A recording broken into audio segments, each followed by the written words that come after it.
الحمد لله رب العالمين حمدا يوافي نعمه ويكافئ مزيده. يا ربنا لك الحمد كما ينبغي لجلال وجهك وعظيم سلطانك. سبحانك لا نحصي ثناء عليك كما أثنيت على نفسك.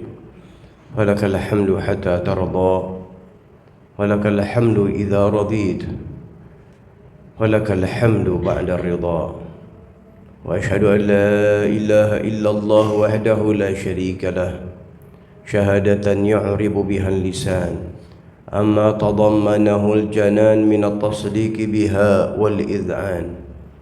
وأشهد أن سيدنا محمدا العبد الصادق في قوله وفعله المبلغ عن الله ما أمره بتبليغه من فرضه ونفله، عبد أرسله الله للعالمين بشيرا ونذيرا.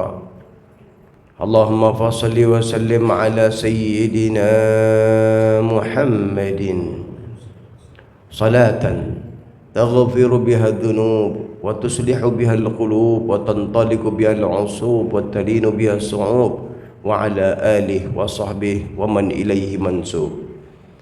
أما بعد فيا أيها الناس اتقوا الله حق تقاته ولا تموتن إلا وأنتم مسلمون. وقال الله سبحانه وتعالى فإذا فرغت فانصب وإلى ربك فارغب. Hadirin sidang Jumat yang mendapat kemuliaan dari Allah. Allah yang menggerakkan kita pada saat ini untuk mengabdikan diri kepadanya. Allah yang memilih kita, Allah yang memberi makan, Allah yang memberi minum, Allah yang memberi pekerjaan, Allah yang memberikan rizki, memberikan uang dan segala-galanya. Hanya di tangan Allah, hanya di dalam kekuasaan Allah. Maka beruntung orang yang mendapatkan makna di dalam kedekatan kepada Allah di dalam kehidupan dunia, sehingga kehidupannya selalu bergantung kepada zat yang mempunyai kehendak, zat yang mengatur segala-gala di dalam kehidupan. Maka dari itu kita semua berjalan untuk bagaimana caranya dekat kepada Allah. Karena kita tahu kebaikan, keburukan hanya datang dari Allah. Sebagaimana tentu di dalam hadis yang berbicara tentang rukun iman, antu'mina bil qadari khairihi wa syarrihi. Engkau meyakinkan, mengimani akan ketentuan baik ataupun buruk. Hadirin rahimakumullah, karena kita hanya mempercayai penguasa tunggal Allah Subhanahu wa taala.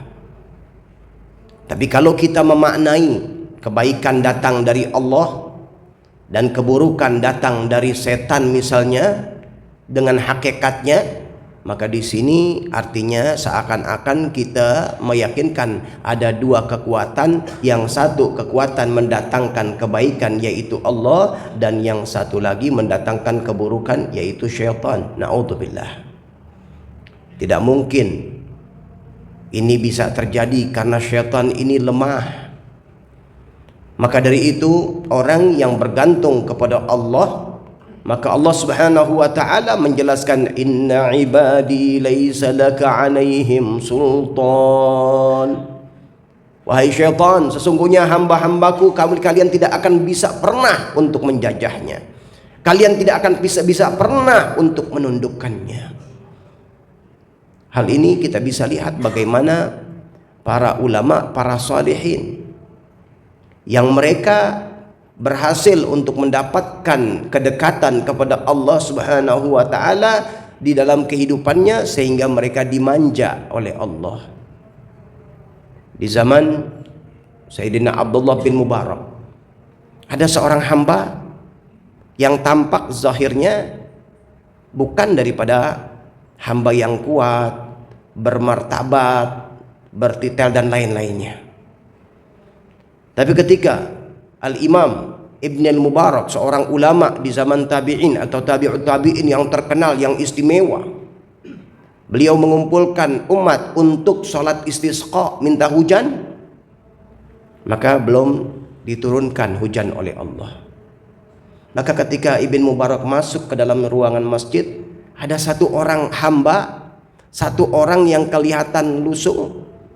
Maka beliau mengatakan, ya Allah, dengan kedekatanku kepadamu, maka turunkanlah hujan. Maka di saat itu juga Ibn Mubarak menyaksikan hujan turun dengan deras. Inilah keistimewaan orang yang memang sudah dekat kepada Allah Subhanahu wa taala, yang di dalam hadis qudsi dinyatakan, kuntu sama'ahu alladhi yasma'u bih. Aku pendengarannya, menjadi pendengaran yang dia dengarkan. Apa yang dia inginkan diberi oleh Allah Subhanahu wa taala. Tapi hadirin, sifat-sifat mereka para wali, para salihin, bukan polanya seperti pola yang ada pada kita. Kalau kita mungkin ditanya, kita diberikan ada doa pamungkas, 1, 2 atau 3 doa, yang doa ini tidak akan ditolak, maka tentu pemikiran kita adalah arahannya ke dunia. Entah menjadi orang yang terkaya, entah mempunyai mobil, gedung, dan lain-lainnya. Tapi untuk mereka, ketika kesempatan itu dibuka, maka yang mereka cari dan pola pikir yang terbentuk untuk mereka yang sudah punya kedekatan kepada Allah, karena mereka sudah mendapatkan kenikmatan hidup yang ada, yang mereka rasakan, maka yang mereka cari adalah untuk mendapatkan keridhaan Allah, untuk mencari kedekatan kepada Allah, untuk digembirakan oleh Rasul sallallahu alaihi wasallam, untuk dibukakan ma'rifahnya, pengetahuannya kepada Allah Subhanahu wa taala. Sesungguhnya ma'rifah itu adalah satu kenikmatan yang Allah Subhanahu wa taala bukakan kepada orang-orang yang khusus, yang tidak bisa dikalahkan oleh orang-orang yang terkaya di dunia. Sekalipun oleh mereka tidak akan pernah bisa dikalahkan orang yang sudah mendapatkan kenikmatan, kelezatan di dalam mempunyai hubungan baik kepada Allah Subhanahu wa taala. Allah Subhanahu wa taala bukakan ini. Bahkan di dalam zikir untuk menyebut nama Allah saja sudah ada kenikmatan. Ala bidzikrillahi tatmainnul qulub. Mengingat Allah, berzikir kepada Allah, menyebut nama Allah, maka di situ akan datang ketentraman di dalam hati. Artinya Allah Subhanahu wa taala akan bukakan di dalam hatinya, dihilangkan terlebih dahulu kesumpekannya, dihilangkan terlebih dahulu rasa jelek dan rasa sumpek dalam dirinya, maka diterangkan hatinya, sehingga ketika dia menyebut nama Allah terasa getaran-getaran keindahan yang ada dalam jiwanya, dan hatinya pun merasa tenang di dalam mengingat, menyebut nama Allah Subhanahu wa taala. Makanya tidak sedikit para sahabat radhiyallahu anhum ketika sedang melaksanakan sholat, pada saat itu sahabat diperintah untuk amputasi karena ada sesuatu yang harus dipotong di dalam tubuhnya.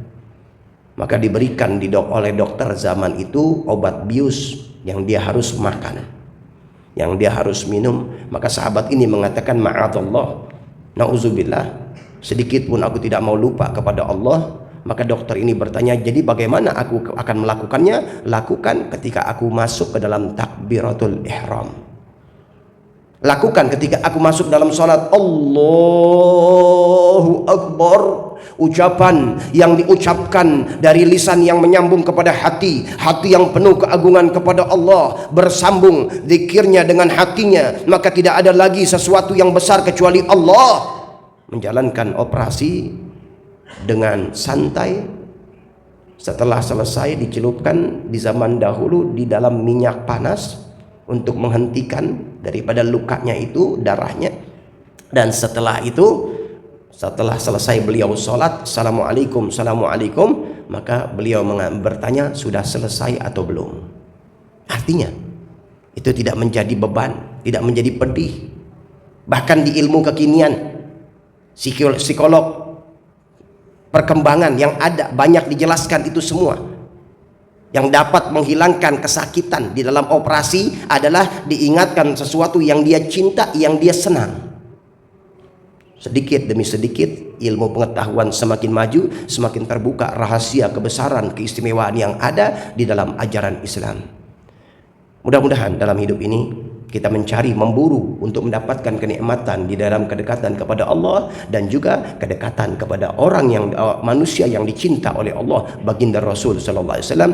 Terutama lagi dekat kita masuk ke dalam bulan Maulid, bulan hiburan, bulan kesempatan untuk menggali kecintaan kepada Nabi Muhammad sallallahu alaihi wasallam. Bulan dibukakan kesempatan oleh para ulama, para salihin yang mereka berjuang bagaimana memasukkan cinta kepada umat kepada Rasul sallallahu alaihi wasallam, maka mereka mengambil kesempatan dengan momen hari kelahirannya Nabi untuk memasukkan umat di dalam kecintaan kepada Rasul sallallahu alaihi wasallam. Dan cinta kepada Rasul adalah kunci untuk kesuksesan sebagaimana terjadi di zaman para sahabat radhiyallahu anhum. Mudah-mudahan Allah Subhanahu wa taala bukakan hati kita. Allah Subhanahu wa taala jaga kita. Allah Subhanahu wa taala bukakan hijab, bukakan tirai penutup antara hati kita dengan Allah Subhanahu wa taala. Amin ya rabbal alamin. Ibadallah. Allah Subhanahu wa taala yaqulu biqaulihi wa biqaulihi hadal mutadun. Bismillahirrahmanirrahim. Inna a'tainakal kautsar fashalli li rabbika wanhar inna syani'aka huwal abtar. Barakallahu li wa lakum bil Qur'anil azim wa nafa'ani wa iyyakum minal ayati wa dzikril hakim wa taqabbala minna tilawatahu innahu samiul alim fastaghfiruhu innahu wal ghafurur rahim. Allahumma salli wa sallim ala sayyidina Muhammadin wa ala ali sayyidina Muhammad.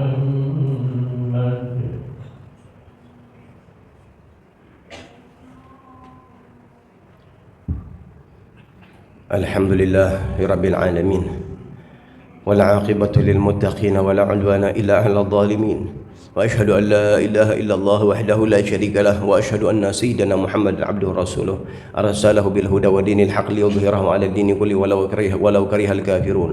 اللهم فصل وأشهد أن لا إله إلا الله وحده لا شريك له وأشهد أن لا إله إلا الله لا شريك له وأشهد أن محمدا عبده ورسوله أرسله بالهدى ودين الحق ليظهره على الدين كله ولو كره الكافرون. اللهم فصل وسلم على سيدنا محمد طيب القلوب ودوائها وعافية الأجسام وشفائها ونور الأبصار وضيائها وقوت الأرواح وغذائها وعلى آله وصحبه وسلم. اللهم صل وسلم على سيدنا محمد. اللهم أما بعد فيا أيها الناس اتقوا الله حق تقاته ولا تموتن إلا وأنتم مسلمون واعلموا أن الله سبحانه وتعالى أمركم بأمر بدأ فيه بنفسه وثنى بملائكة المسبحة بقدسه فقال تعالى ولم يزل قائلا علما إن الله وملائكته يصلون على النبي يا أيها الذين آمنوا صلوا عليه وسلموا تسليما. اللهم صل وسلم على سيدنا محمد وعلى ال سيدنا محمد كما صليت على سيدنا ابراهيم وعلى ال سيدنا ابراهيم وبارك على سيدنا محمد وعلى ال سيدنا محمد كما باركت على سيدنا ابراهيم وعلى ال سيدنا ابراهيم في العالمين انك حميد مجيد. وارض اللهم عن اصحاب رسول الله خصوصا الخلفاء الراشدين سيدنا ابو بكر وعمر وعثمان وعلي وستة الباقين ورضي الله عنهم أجمعين. اللهم اغفر للمسلمين والمسلمات والمؤمنين والمؤمنات الأحياء منهم والأموات يا قاضي الحاجات ويا كافي المهمات يا رب العالمين. اللهم عافنا واحفظنا وانصرنا وفرج عنا والمسلمين. اللهم أصلحنا وأسلم من في صلاحه صلاح الإسلام والمسلمين. اللهم لا تهلكنا وأهلك من في هلاكه صلاح الإسلام والمسلمين. اللهم انصرنا والمسلمين وفرج عنا والمسلمين برحمتك يا أرحم الراحمين يا أرحم الراحمين يا أرحم الراحمين. عباد الله إن الله يأمر بالعدل والإحسان وإيتاء ذي القربى وينهى عن الفحشاء والمنكر والبغي يعظكم لعلكم تذكرون فاذكروا الله العظيم يذكركم واشكروه على نعمه يزدكم ولذكر الله أكبر.